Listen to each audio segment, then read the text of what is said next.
이야기를 하는가 하면 지난주 본문까지 지난주에 여러 번 반복된 말 중에 다른 복음, 다른 복음, 다른 복음, 다른 복음에 대해서 굉장히 강조하면서 다른 복음 전하면 저주를 받아야 된다. 이제 이 주제가 갈라디아 전체 주제가 되는 겁니다. 다른 복음이라고 말할 때 그 복음은 뭔가 설명 지난주 했죠, 그죠? 다른 복음은 유대인들이 율법을 더 추가로 지켜야 된다는 어떤 그런 복음의 본 핵심을 흐려놓는 어떤 그런 가르침을 이야기를 하는 겁니다. 자, 그런 이야기를 하는 이유가 이제 본인이 전하는 복음하고 충돌이 일어나는 겁니다. 자, 그래서 오늘 11절을 보면 형제들아 내가 너에게 알려오노니 내가 전한 복음은 사람의 뜻을 따라 된 것이 아니다 이렇게 얘기해요. 자, 그러니까 이제 다른 복음이라는 이야기 했죠, 그죠? 그 전에 사도 바울이 복음을 전한 내용은 이미 갈라디아 교인들이 어떤 내용인지 이미 알고 있어요. 알고 있는데 떠나온 이후에 많은 순례자들이 많은 유대로부터 온 많은 사도들이나 그 가르치는 지도자들이 바울이 전했던 복음과 다른 어떤 것들을 가르치기 시작해서 굉장히 혼란이 생긴 겁니다. 여기서 이제 사도 바울이 이야기해서 결국은 사도 바울이 전한 복음 내용하고 유대의 다른 12사도들, 게바 베드로를 중심으로 한 다른 12사도들이 가르치는 복음에 대한 어떤 내용하고 이게 굉장히 어려운 갈등이 생기게 되면서 갈라디아 교회에 굉장히 어려움이 생긴 거에서 바울이 이걸 논증하려고 하는 겁니다. 어떤 상황인가 하면 12사도는 예수님의 12제자를 12사도라 그러죠.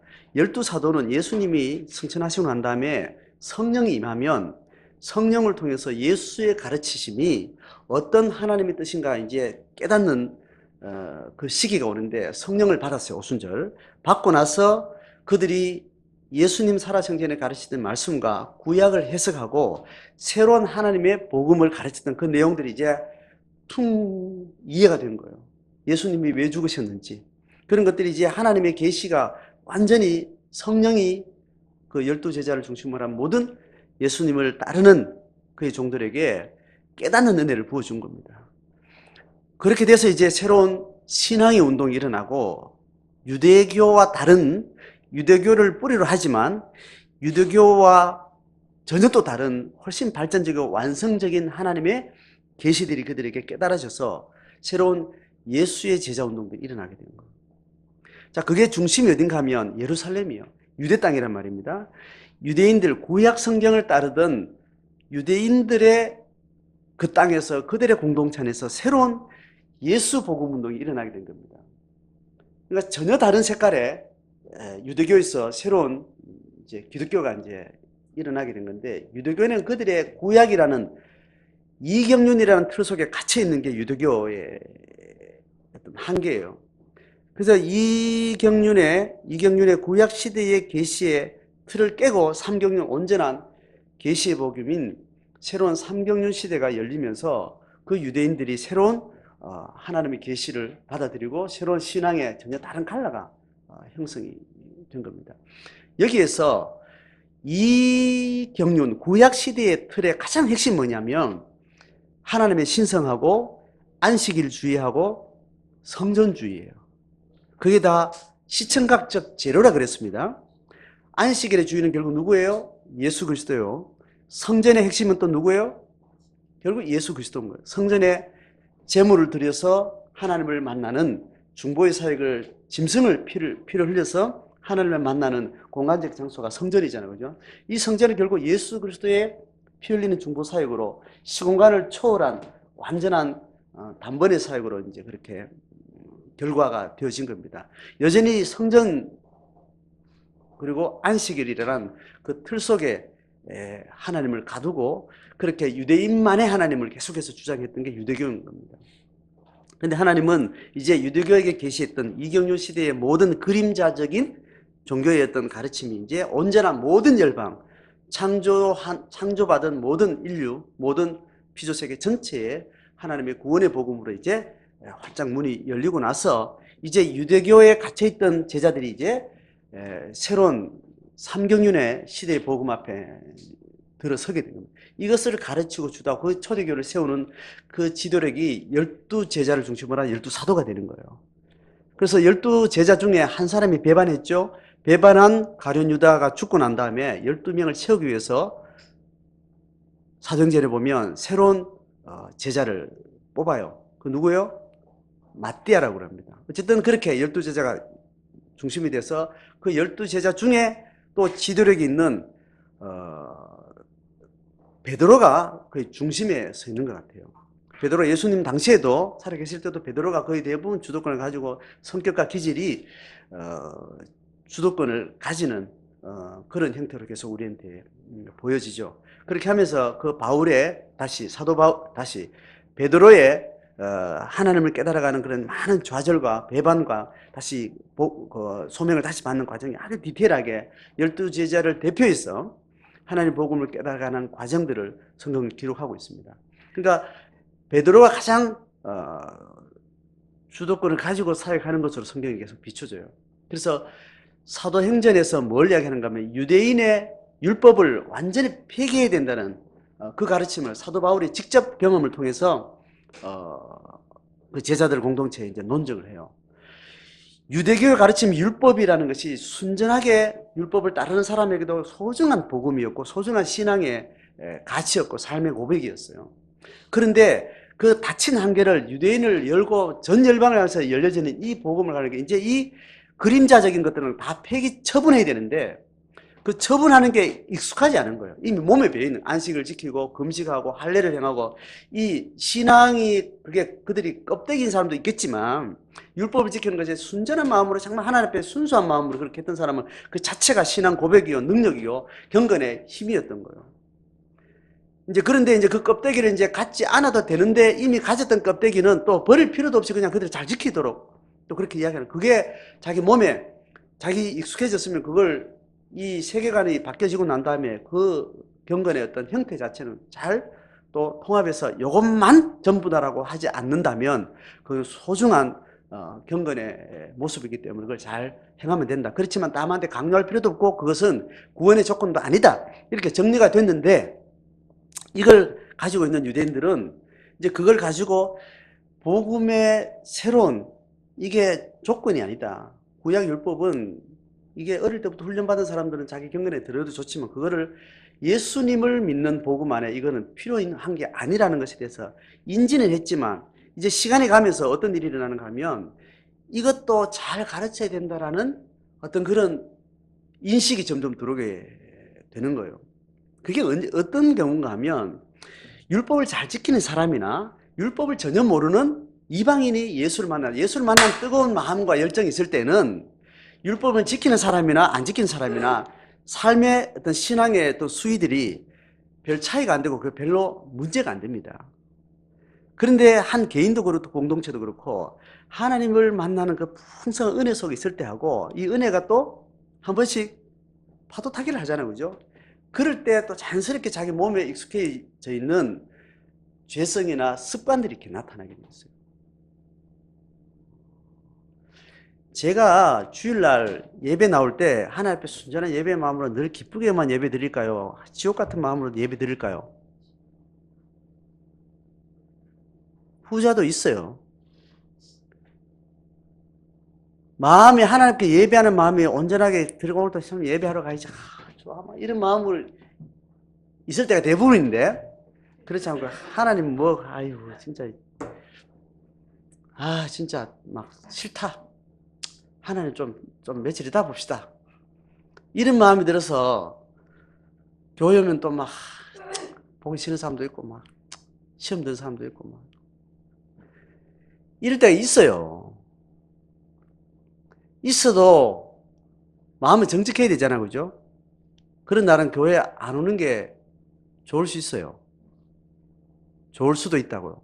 그런데 더 좋을 수 있는 거는 뭐예요? 그래도 교회 오는 게 좋을 수 있는 거예요. 그래서 전자보다 후자를 선택해서 오는 겁니다. 그렇게 하면 다시 와서 뭐가 일어납니까? 회개를 하게 되는 거예요.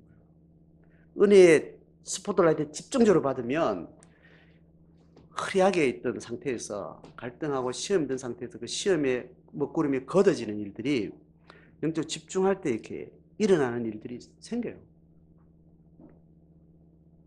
그런데 부작용은 뭐냐 하면 예배하는 마음 아닌 상태에서 예배 와놓고 다른 사람이 예배하는 마음이 없어서 그날 교회를 안 나온 사람을 내가 어떻게 볼까요? 좋게 볼까요? 안 좋게 볼까요? 예? 안 좋게 보는 요런 부작용이 있어요. 항상 좋은 약은 항상 뭐가 있어요? 부작용이 있듯이 인간이 하는 행위에는 항상 어둠의 빛 반대편에 그림자 항상 있습니다. 그래서 내가 경건을 신실하게 걸어가기 위해서는 마음이 없을 때도 내가 경건의 모양을 유지해야 될 때가 있어요. 그게 부작용이 일어날 때는 그 유지하는 경건의 모양을 과감하게 깨야 될 때도 있고 어떤 수에서는 그 경건의 모양을 유지해 가는 게 덕이 세워질 때도 있는 거예요. 그건 각자가 다릅니다. 나는 요러시니까 니는 요래돼 이런 건 없어요. 그런 원리는 있지만 그것이 누구에게 어떤 식으로 적용되고 누구에게 어떤 주기로 적용되는 건 각자가 달라요. 그때 그 사람의 심령과 정황 따라서 이게 경건의 형태를 유지하는 것이 이게 부작용이 더 많을 때가 있고 그걸 더하는 것이 경건에 훨씬 유익할 때가 있는 겁니다. 그것처럼 유대인들이 할례를 행하고 경건의 훈련들이 예수 복음을 알지 못할 때도 경건의 훈련들이 몸에는 거의 수도사들처럼 전 국민이 유대인들 전체가 어린애부터 어른까지 거의 수도사들처럼 몸의 경건을 익히는 데는 부단한 훈련이 된 사람들입니다. 그것이 부작용이 뭐예요? 그렇지 못한 외식의 수위를 보고 그 사람의 믿음을 판단하고 평가하고 또 강요하는 이런 부작용이 심히 컸던 것이 바리새인들의 영성이었던 겁니다. 그런데 이것을 잘 지켜나가고 그 바리새인들의 어떤 그런 닫힌 한계 속의 신앙의 어떤 경건의 모습이 예수 복음을 알고 나서는 이게 너무너무 자유로워진 겁니다. 자유로워져서 안식을 평생을 지키기 위해서 안식일 날은 다른 약속을 한다는 상상도 없이 사는 사람하고 안식일 맨날 술 마시고 놀고 딴짓거리 하다 예수를 만난 사람은 처음에 만나가 너무 좋아진 거예요. 니도 하나님 만났냐 나도 하나님 만났나 신기하다 하면서 막 이렇게 하나님 만나고 이렇게 했는데 이제 그냥 일상으로 돌아가다 보니까 유대인들은 안식일 날 은혜가 있든 없든 그 자리를 지켜 안 지켜요? 지켜요. 거의 뚝배 같은 신앙으로 그 힘이 굉장히 견고한 거예요. 그런데 이방인들은 안식일 날 그렇게 뜨겁게 열정을 지킬 때 안식일을 지키려고 결정했을 때 지불한 대가가 굉장히 큰 거예요. 안식일 날을 다른 날 이방인들은 신앙 없이 살았잖아요. 그죠? 이방인들이 안식일을 지키기로 결정했을 때 지불한 대가는 받은 은혜에 비례할 만큼 그게 값진 거예요. 그래 유대인들은 늘 안식일을 지키다가 안식일이 주일로 바뀌면서 예수 복음을 받은 들이 그걸 지키면서 새로운 주일로 이제 요일로서는 토요일을 지키다가 예수를 알고 나서는 주일로 안식일이 바뀐 거 아니에요, 그죠?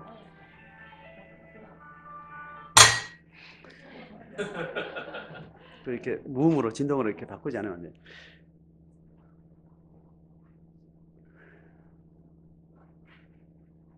그렇단 말입니다. 그래서 바뀌고 나서 이 사람들이 신앙생활을 하는 데 있어서 유대인들보다 이방인들이 주일 지킨다는 성격에서는 누가 더 귀하게 보여? 누가 더 값지게 보여? 눈에 보이게? 이방인들 훨씬 값지게 보이는 거예요. 그 유대인들은 어차피 안식일날 뭐 다른 거 할 게 없었어요. 그냥 늘 그렇게 살았기 때문에 그걸 그 날만 요일로 그냥 주일로 이제 바꿔 지키는 데서 뭐 그렇게 어렵지 않아. 받은 은혜가 큽니다 하고 막 말은 뻔질을 할지언정 그 대가를 지불한 게 별로 없어요. 그런데 이방인들은 평소에 일 열심히 하다가 주말에 하루 쉬고 그때 뭐 주로 안 믿는 거 다 방탕한 일을 하고 뭐 좋은 것들을 하겠죠. 그죠? 세상에서 누릴 수 있는 많은 것들을 이제 포기를 하고 그 포기할 때 오는 많은 대가 지불이 큰 거예요. 그런데 받은 은혜에 합당하게 지키게 된 겁니다. 그러니까 똑같이 주일을 지키는데 누가 귀한가 하면 이방인들이 귀한 거예요. 자, 그래서 주의를 지키는 것이 구원의 필수 조건이에요, 아니에요? 아니에요. 주의를 지키는 것이 그 사람 신앙의 필수 조건이에요, 아니에요?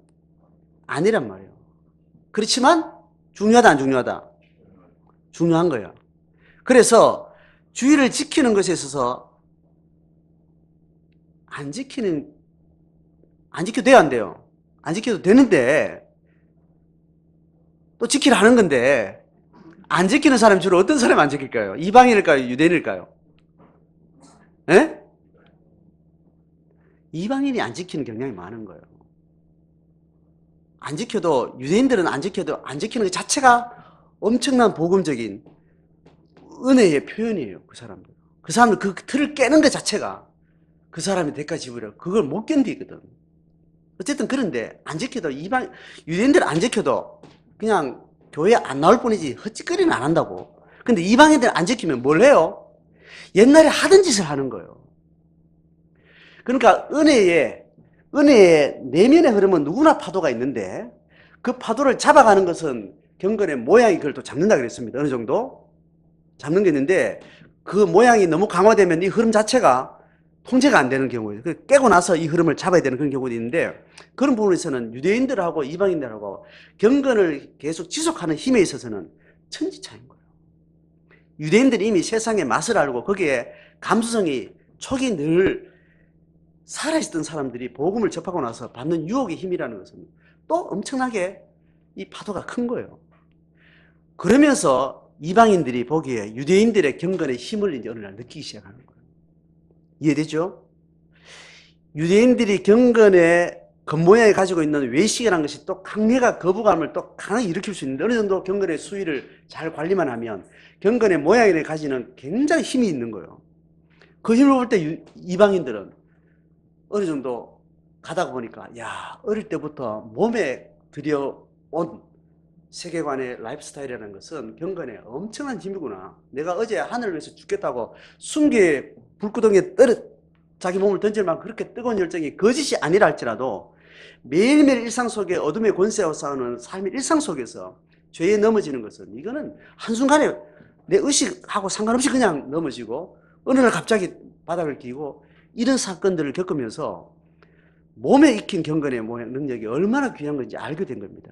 그러면서 그들 스스로 헌신의 때나 은사의 역량에 따라서 훨씬 다른 차원의 힘을 발휘할 때도 있는데 긴 기간을 두고 보니까 야, 이 경건의 훈련이라는 것이 나한테 이렇게 힘들구나.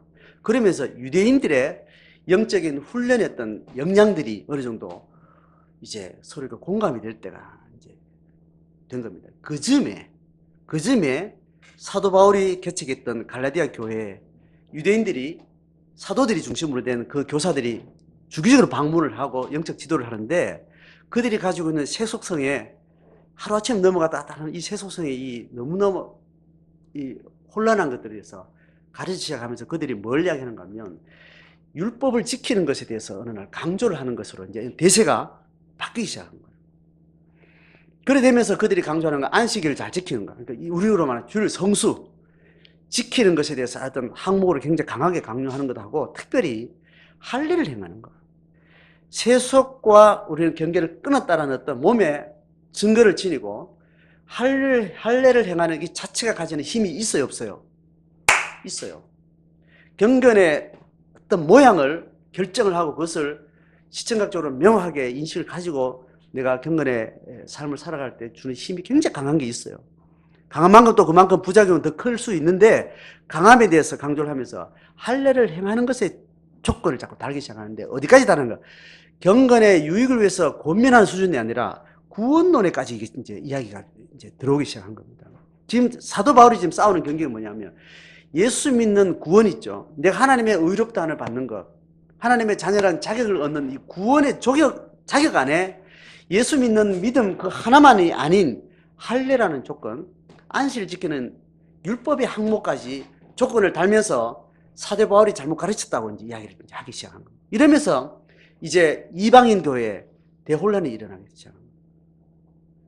사도 바울이 가르친 교회는 완벽한데 경건의 훈련은 적어도 유대인들이 유대교에서 훈련받은 우리가 그래도 전문가 아니냐, 우리말에 잘 따라라 이 정도로 가다가 이제 좀 이 본말이 전도돼서 바울의 복음이 뭔가 문제가 있다라고 어느 날 판단하게 돼요. 이게 심각하게 이게 문제 해결 안 되면 이 구원론 자체가 문제가 있다로 신학적인 어떤 그런 문제까지 이제 가기 시작하는 거예요. 그렇게 시작하면서 이제 사도 바울이 혼란스러워진 이제 갈라디아 교인들에게 이거를 전하는 거예요. 어떻게 전하는가 하면 사도 바울이 12제자가 아니었잖냐 이제 이거부터 이제 들이대면서 12제자가 아니었고 지금 사도 바울은 믿음 하나로만 구원 얻는 자들이 하는데 12사도는 그렇게 가르치지 않고 있다. 할례도 받아야 된다. 이제 이렇게 시작하면서 율법의 계율을 지키는 경건을 어떤 신앙의 훈련 차원이 아닌 구원론과 관계돼서 이야기하면서 사도 바울의 사도성에 대해서 사도의 자격이 없다라고 말하지 않고 유대인들이 12사도들, 그 사도들의 지도를 받은 사도가 이 사도 바울이다. 그렇게 해서 사도 바울이 전하는 복음의 어떤 부족함에 대해서 이야기를 하게 되는 겁니다. 자, 그렇게 해서 지금 사도 바울이 지금 앞에 사도직에 대해서 굉장히 강조를 하기 시작하면서 오늘 논증은 뭐냐면 내가 예수님을 만나면서 이방인 출신이 자기는 유대에서 살지 않았죠. 유대에서 안 살고 몇 대 전부터 여러 조상 때부터 헬라에 흩어져서 다소라는 곳에서 살았던 열심히 특심한 유대 종교인이었어요. 그러면서 어릴 때부터 이방인의 풍습과 이방인의 세계관과 이방인의 어떤 삶에 대해서 너무나 익숙해진 상태에서 유대교를 신봉하는 신실한 신앙 가문에서 자랐기 때문에 복음을 전하는 데는 이런 적격자가 없는 거예요. 그래서 하나님이 그를 이방인 전도자로 불러서 사도로 세웠다는 것에 대해서 초기에 12제자도 합의를 하고 수긍을 했어요. 그런데 어느 정도 지나고 나서 이제 다른 이야기가 시작이 된 것이 그가 다메섹에서 예수를 믿고 나서 그가 이 구원의 도리를 배운 것도 다 12사도들한테 배웠다. 이렇게 이야기를 시작하면서 사도직의 어떤 열등성에서 이야기를 합니다. 그래서 율법이 구원에 있어서 반드시 필요하다는 이야기를 하면서 바울이 틀렸다라고 이야기합니다. 혹은 부족하다고 이야기합니다. 자, 그래서 사도 바울은 자기 명예가 훼손되는 문제 때문에 이렇게 반응하는 것이 아니라 근본적인 복음의 신학적인 치명적인 이단이 될 정도로 문제가 생기는 것 때문에 바울이 목숨을 걸고 이제 이걸 변호를 하게 된 겁니다. 자, 전말은 이래요. 이해됐죠? 그래서 사도 바울이 내가 어땠다는 이야기 쭉 할 때 맥락을 이제 신학자들이 연구를 하면서 갈라디아 전체를 연구하면서 사도 바울이 계속 디펜스를 해나가는 어떤 자기 라이프 스토리를 이야기하는 중에 강조점을 보면서 다른 복음을 전한 유대인들이 어떤 것으로 도전에 들어왔는가를 이제 유출을 해서 이제 해석을 하는 겁니다. 자, 그런 의미에서 오늘 내용을 이제 보는 겁니다. 11절에 내가 전한 복음은 사람의 뜻 따라 된 것이 아니다. 사람에게서 받은 것도 아니고 배운 것도 아니고 오직 예수 그리스도의 계시로 말미암았다. 이렇게. 이 사람은 누구예요? 12사도들, 유대인들, 유대 지방 출신, 유대 지역 출신 12제자들을 통해서 내가 배운 게 아니다라는 거예요. 자, 그걸 강조하죠. 오직 예수 그리스도의 계시로 배웠다라는 거예요. 자, 13절에 그러면서 내가 이제 예수를 만난 이후부터 이제 스토리를 쭉 하면서 한 번도 유대에 있는 사도들하고 오랫동안 함께 묵으면서 그들을 사살을 받는다든지 그런 게 없었다는 자기 생애 흐름을 이야기를 합니다. 같이 읽어요. 내가 이전에 유대교에 있을 때에 행한 일을 너희가 들었거니와 하나님의 교회를 심히 박해하여 멸하고 내가 내 동족 중 여러 연갑자보다 유대교를 지나치게 믿어 내 조상의 전통에 대하여 더욱 열심이었다. 자, 이거는 사도행전을 통해서 알죠, 그죠? 사도 바울이 누굴 죽였어요? 스데반을 죽였는데 그 열심히 청년 사도 바울이었어요. 사울인데 자기를 가르쳤던 여러 세대의 나이 많은 신앙생활을 평생 해오고 그렇게 가르치는 그런 사람보다 훨씬 더 신앙이 뜨거웠고 유대교의 어떤 세계관 안에서 하나님을 향한 열심히 특심해서 그 하나님을 향한 충성심을 가지고 이단자들이라고 이경륜이라는 구약의 틀에서는 완전히 이단이고 하나님을 모욕되게 하는 이런 잘못된 사상을 가르치는 예수 이단 당을 척결하겠다고 그렇게 칼을 빼들고 이제 드러나선 겁니다. 이제 그렇게 했던 자기였는데 15절 봅니다. 그러나 내 어머니의 태로부터 나를 택정하고 그 은혜로 나를 부르시니가 그 누구예요? 하늘 아버지라 그랬죠. 예수 그리스도와 하나님 아버지를. 그가 그의 아들 그의 아들 누구예요? 예수를 이방에 전하기 위해서 그를 내 속에 내 속에 뭘 나타내? 하나님의 구원의 도리와 하나님의 계시의 삼경륜의 계시의 완전한 것들을 내게 나타내시를 기뻐하셨다는 거예요. 그래서 그걸 결국 자기가 깨닫게 됐는데 어떻게 했는가 하면 내가 혈육과 의논하지 않았다는 거예요. 유대 사도들하고 같이 의논하면서 그들에게 배우고 그렇게 점검을 이렇게 하지 않았다는 겁니다. 자기는 기본적으로 구약에 정통한 이경륜에 정통한 구약의 전체적인 사상에 대해서 정말 깊게 공부하고 그걸 삶으로 온전하게 통합된 삶을 살았기 때문에 그 지식에 근거해서 예수의 가르친 복음과 계시가 그 구약을 해석하게 하고 그 구약의 모든 그림자적인 어떤 의미가 삼경륜 시대에 어떤 의미로 예수 그리스도로 인해서 성령으로 인해서 완성됐는지를 자기가 터득했다는 거예요. 자, 그렇게 해서 17절 봅니다. 시작. 또 나보다 먼저 사도된 자들을 만나려고 예루살렘으로 가지 않고 아라비아로 갔다가 다시 다메섹으로 돌아갔다. 자, 이때는 언제 얘기하는 거냐면 다메섹 동네에서 강렬하게 예수를 만났을 때 그 며칠 사이에 강렬한 은혜 속에 붙들어서 눈이 봉사가 됐었죠. 그죠? 그렇게 하다가 이제 아나니아가 기도해서 이제 그때 어둠이 있을 때 가장 강렬한 그 만남이 있을 때 그때 예루살렘의 다른 사도들하고 접촉하면서 그 계시를 묻기도 하고 설명도 듣고 이런 식으로 했을 법한데 그렇게 전혀 없었다는 거예요. 자기 행로를 아라비아를 갔다 다메섹으로 돌아왔다라고 이야기를 하고 그 초기에는 안 만났다는 거예요. 이제 처음 예루살렘 방문해서 12제자를 실제로 만난 그때가 언젠가 하면 그 후에 3년 만에 갔다는 거예요. 18절에 있습니다. 시작. 그 후 3년 만에 내가 게바를 방문하려고 예루살렘에 올라가서 그와 15일을 머무는 동안, 자, 15일 동안 머물렀다 그래요. 그런 동안 주의 형제 야고보 외에는 다른 사도들을 보지 않았다는 거예요. 자, 15일 동안 머물면서 게바를 보고 그 다음에 그 가운데 야고보 본 거 외에는 못 봤는데 15일은 충분한 시간 아니냐 이렇게 할 수 있지만 바울의 전체 생애에서 그가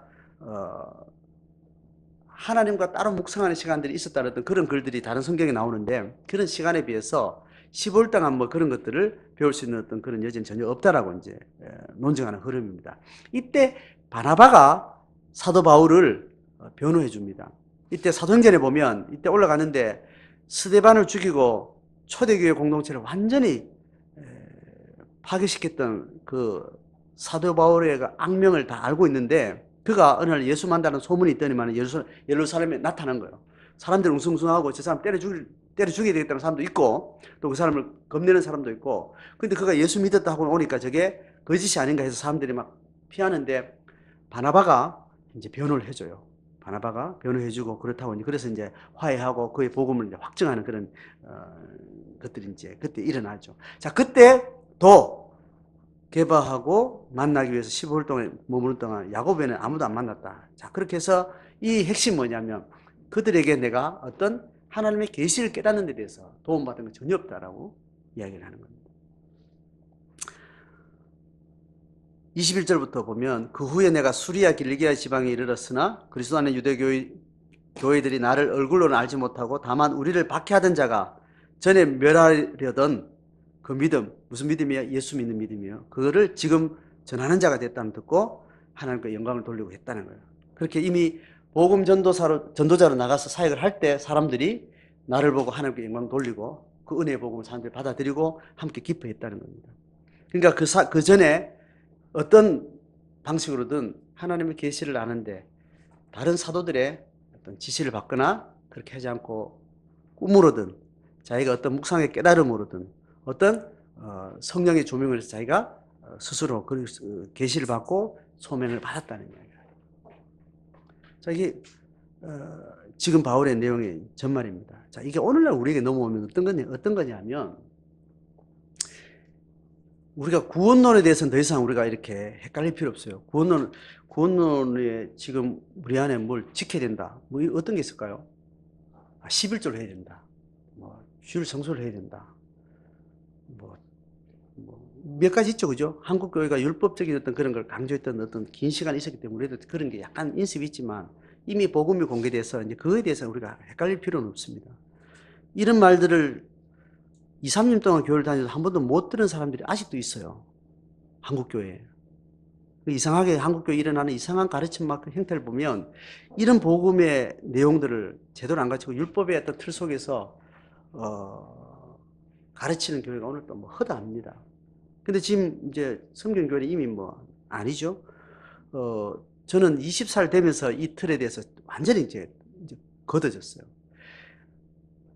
글로 논리로 가르쳐서 배운 건 아닌데 20살 될 때까지 그냥 교회 생활하는 그 자체가 이런 율법적인 행위에 대한 굉장한 자연스러운 인식과 세계관이 안에 들어와서 이런 틀을 가지게 됐더라고요. 그런데 그런 틀들을 아니라고 이제 제대로 복음을 배운 게 20대 대학교 들어와서 이제 배우면서 그때부터는 쭉 그냥 이렇게 진화하는데 우리도 지금 아닌 겁니다. 그죠? 자, 구원론에서는 우리는 별 문제 될 게 없어요. 지금 이 초대교회 당시에 유대인들의 어떤 율법으로 살았던 삶의 어떤 경건의 어떤 그 특이성과 이방인들의 삶의 편차가 너무 큰 초대교회의 특이한 그 형태 속에 나타나는 어떤 사건인데 이런 형태가 유사한 형태가 오늘날에 크게 나타나진 않습니다. 오늘 이 본문을 통해서 우리가 넣는 이제 해야 될 핵심이 뭐냐면 우리가 구원의 도리를 깨닫는 것뿐 아니라 말씀의 계시를 깨닫고 말씀을 깨달아 하나님을 알아가고 말씀 알아 내 신앙이 점점 영적으로 성숙해 가면서 하나님을 아는 지식, 신앙에 점점 폭이 열어가는 모든 지식들이 누구에 의해서 되는 게 아니라는 것에 대해서 우리가 헷갈릴 수 있는 거예요.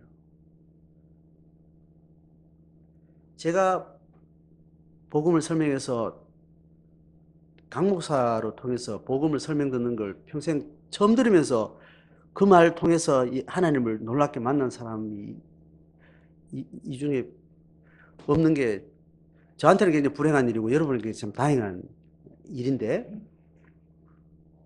그렇게 될 경우가 있어요. 그러면 내가 누구한테 배웠다라는 것이 그 사람 신앙보다 내가 열등하다라는 인식이 우리 자연스럽게 있어요. 이것까지 가르쳐야 되는데 이것까지 안 가르치고 그냥 계속 신앙 지도를 하면 자연스럽게 누구에게 종속되는 경향이 있습니다. 종속되는 경향이 있어요. 이게 굉장히 이 성도의 교제라는 차원에서는 제자도에서 굉장히 위험한 이 부분인데 지금 한국교회가 이렇게 담임 목사가 헤드십에 탑 리더십의 꼭대기에 있고 모든 것을 주도하고 지식적인 것 모든 시간에 모든 것도 주도하고 장악을 하고 있죠. 그런 상태에서 성도들의 생활하는 신앙생활이 반복음적인 비복음적인 신앙으로 흘러갈 경향이 굉장히 많아요. 이 구조 자체가. 그래서 신앙은 목사가는 무조건 앞섰다 이렇게 생각하는 것 자체가 굉장히 오염된 생각이에요. 신앙은 누구 낮고 전혀 없습니다. 신앙은 뭐냐 하면 내가 받은 은혜만큼 하는 거예요. 개인의 신앙은 성장의 과정이 있잖아요. 그죠? 그런데 한 개인의 신앙은 시간에 가지고 신앙이 성장하는데 그 성장의 시간의 속도는 완만할 수 있고 가빠를 수도 있고 가빠다고 춤도 출 수 있고 다양한 방식이 있는데 그게 각각 개인마다 다르다는 거예요. 이해되죠? 다른데 그가 신앙생활을 한다는 것은 겉으로 드러난 신앙의 삶은 받은 은혜를 표현하는 양식이잖아요. 그죠? 표현한다는 것은 근거가 뭐냐 하면 내가 하나님 앞에 받은 것에 대한 반응이에요. 내가 하나님 앞에 받고 깨닫고 하나님을 경험한 만큼 내가 하나님 앞에 반응하는 거지 교회라는 조직 안에 들어왔으니까 구원을 받았다는 그 이유로 당신은 이만큼 하세요 저만큼 하세요 이렇게 됩니다. 이렇게 자기의 행위나 신학에 대한 태도나 수위를 결정해야 되는 것은 성경이 이야기하는 것이 아니라는 거예요. 그래서 목사가 가르치는 신앙의 권면이나 모든 신앙의 어떤 가르침이 내 삶으로 표현될 때는 목사가 가르치는 대로 하는 게 아니에요. 내가 받은 깨달은 은혜대로 하는 거예요. 거기에 정직하셔야 됩니다. 아시겠죠? 혹시 목사가 열심히 특심해서 신앙생활 잘하는 사람 보면 목사가 막 너무 반갑고 신앙생활 막 힘들어하는 사람 보면 우리 아빠 이렇게 하면 목사 보기 미안해가지고 나도 신앙생활 열심히 해야지 그렇게 신앙생활 열심히 하는 거는 굉장히 이건 독이에요. 신앙생활은 열심히 하는 게 아니고 정직하게 하는 거예요. 그래서 목사가 조심해야 되는 건 뭐냐면 신앙생활 잘하는 사람 보고 너무 기뻐하는 것을 눈에 보이게 하는 건 굉장히 독이 될 수 있어요. 제가 여러분하고 약간 이렇게 항상 인상 쓰고 약간 빼딱하게 이렇게 있는 것을 양해해 주시기 바랍니다. 근데 여러분의 신앙의 모습을 보면 자다가도 펄떡 깰 만큼 너무 기쁘고 막 돌아서서 막 혼자 막 너무 좋아요. 근데 그걸 내가 앞에서 표현을 잘 못하겠어요. 부작용 때문에. 그래서 제 얼굴이 그렇다는 걸 이해하시고, 신앙은 남에게 보이는 것이 있거들랑 바로 뒤에 그림자를 의식을 하셔야 됩니다. 아, 내가 신앙생활 또 너무 열심히 하면 목사님 또 시험에 들 수 있으니까 좀 자제해야지. 이런 짓은 하지 말고 정직하게 하세요.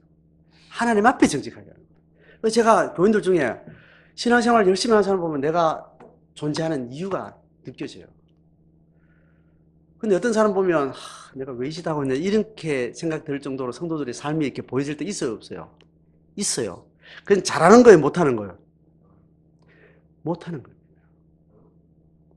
목사가 성도들의 신앙생활을 보고 시험이 드는 것은 그건 잘하는 짓이 아니라고. 그가 하나님 앞에 정직한 분량대로 하는 것에 대해서 맞는지를 내가 확인해주고 기다려주고, 그건 내가 기뻐할 이유도 안 되고 내가 슬퍼할 이유도 아닌 거예요. 자, 오늘 말 좀 헷갈리지 않게 잘 드셔야 됩니다. 내가 평소에 늘 의식하고 늘 말하고 행동하는 그 중심이에요. 잘한다고 해서 목사가 기뻐할 일도 아니고, 기뻐하는 그분이 그렇게 잘해서 기뻐하는 게 아니고 그 안에 영적 생명의 사건이 있어서 기쁜 거예요. 그 사건이 내가 오늘 하루 살아가는 삶의 동기와 동일하기 때문에 그게 너무 나한테 하나님 앞에 위로가 되는 거예요. 그가 열심히 잘해서 그런 게 아니에요. 잘한 사람 때문에 목사가 시험 들 수 있어요. 서로 각성해야 되는 건 뭐냐면 내가 하나님 앞에 받은 은혜에 합당하게 하고 있는가. 그런데 우리는 받은 은혜에 합당하게 신앙생활을 하는 것보다 수위가 오버하는 경우가 많을까요? 언더하는 게 많을까요? 언더가 많아요. 그러니까 조금 오버하는 거 큰 문제 안 됩니다. 오버하는 것도 잘 따져보면 받은 은혜에 덜 못 미쳐요. 언더가 보통 수준이라고 생각, 받은 은혜 이만한 건데, 보통 이게 평균에 자기가 받은 은혜 이거 생각하고 오버를 해도 못 미쳐요. 염려하지 말고 열심히 오버해서 열심히 하시면 돼요. 그게 하나님 받은 은혜에 근거해서 했다는 것을 확인하고 거기에 대해 대가를 바르고 본전을 생각하는 하나님 앞에서나 사람 앞에서, 그거는 또 사단이 주는 시험이기 때문에 경계하셔야 되는 거예요. 자, 이 정도 설명하는데 목사가 치밀하게 가르치고 고민하지만 목사는 옆에서 성령의 역사를 돕는 일 뿐이에요. 서로가 그렇습니다. 성도가. 그걸 통해서 하나님의 음성을 듣고 깨달아가는 것은 하나님의 성령의 계시를 통해서 맺어가는 하나님의 과정이라는 겁니다.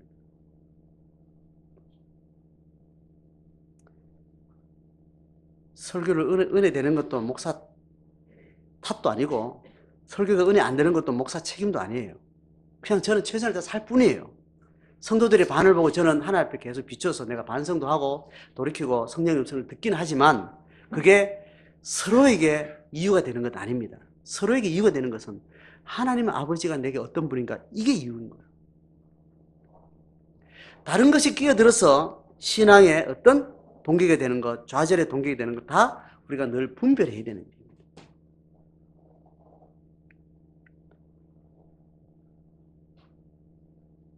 신앙을 지도하는 사람은 어떤 가르침을 끊임없이 가르치고 하지만 그 은혜를 깨닫고 정직한 반응을 가는 어떤 수에 따라서 그때 적절한 고면을 하고 적절한 가르침을, 적절한 견책과 책망도 하고 그렇게 하는데 결국은 본인이 하나님 앞에서 깨닫고 회개하고 또 격려를 받고 해가는 과정으로 걸어가는 자기의 걸음이에요.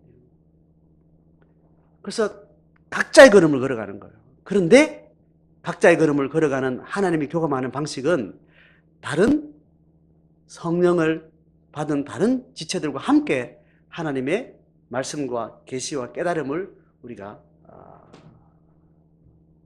받아가게 됩니다. 그걸 가지고 뭐라고 하는가 하면 울림판이라고 해요. 울림판. 성령의 울림판으로 서로 작용을 하는 거예요. 하나님은 그렇게 육으로 오시는 분이 아니기 때문에 영으로 임한 하나님이 육으로 있는 다른 지체와 교제를 통해서 하나님의 음성을 들려주고 하나님의 계시를 깨닫게 하시는 울림판으로 존재하는 거예요. 그리고 각자가 그 울림을 통해서 들려지는 하나님을 만나고 하나님과 관계 맺고 하나님 앞에 정직한 자기의 삶을 만들어가는 거죠. 자, 이것이 교회가 성도가 계시를 깨닫고 하나님의 계시 앞에서 부름받은 삶을 살아가는 원리입니다. 오늘 사도권을 가지고 이야기하는 것하고는 일반 성도의 어떤 직임하고는 차이가 있지만 계시를 깨닫는다는 원리에 있어서는 동일한 원리에서 오늘 우리가 어떻게 신앙생활을 하는가, 바른 복음 앞에 서 있는가, 바른 신앙의 원리 앞에 서 있는가를 그렇게 우리가 잘 깨달으면서 다른 사람을 지배하려고도 하지 말고 강요하게 하기도 하지 말고 그 안에 있는 신앙 고백이 그 사람을 지배할 수 있도록, 또 다른 사람의 지배받는 의식 속에 또 들어가지 말도록 내 속에 있는 그리스도의 영과 하나님이 나를 지배하고 나로 결정케 하고 살아가게 하는 힘의 근원이 될 수 있도록, 그렇게 각자의 걸음을 정직하게 할 때 서로가 하나님 앞에 힘있게 걸어가는 동력이 되고 동지가 되고 지체가 되는 겁니다. 그 은혜 속에서 승리하기를 주의 이름으로 축원합니다.